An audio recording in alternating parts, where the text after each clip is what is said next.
cast your mind back then. You've beaten Rolly by knockout. Yep. You've just won a hard-fought decision over Rafael Oliveira. Yep.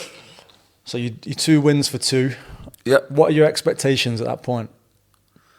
So beforehand, I asked you about getting to the UFC, and you're just kind of floating along until you get to the Ultimate Fighter, then you see a clear path. Yeah. After your second win in the UFC, what are you thinking? You thinking you're going to be a title contender? You thinking? Yeah. Seriously? I didn't think. Oh, 2 more fights, I'm going to be a title contender or anything like that. But you thought you were on that path. I always thought to myself, the first step is getting to the UFC, and the second step is cementing your place in the UFC. So even though I do get a little content and complacent, I still had that in mind.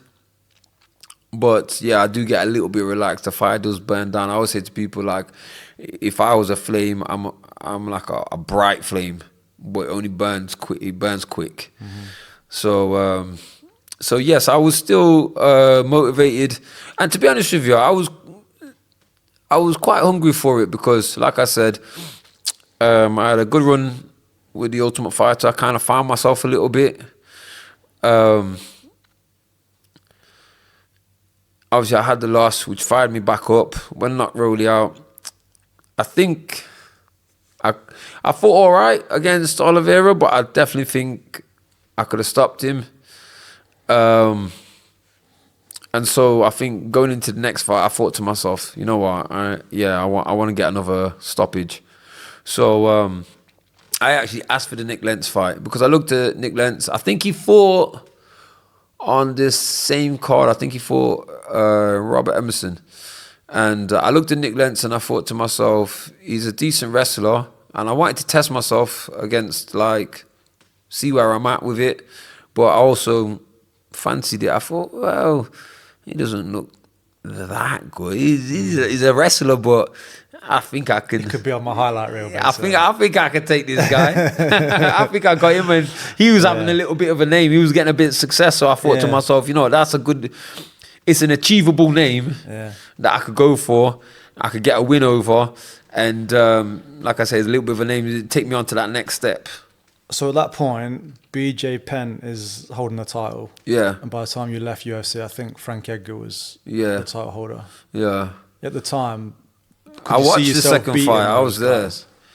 Could I see myself beating those guys? So I don't know. I don't think I ever thought of it like that. The top five's roughly looking like BJ Penn, Frankie Edgar, Kenny Florian, Gray Maynard, Diego Sanchez is up there. They're the type of top 5. I don't know if did they have rankings, Ben?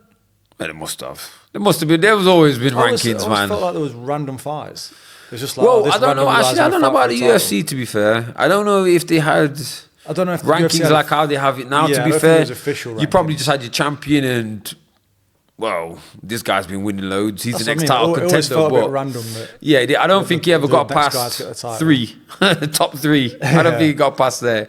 So how would you have fancied yourself at that point against any of those guys? I don't think I would have, because I still saw those guys as a good distance between myself and those guys. I still saw a good bit of distance there. I didn't think I was quite there. I still saw myself as like an upcoming fighter who had to prove himself still, which I think I was. Obviously, those guys are fighting for titles and stuff like that. But yeah, I mean, it was very achievable. There's one thing with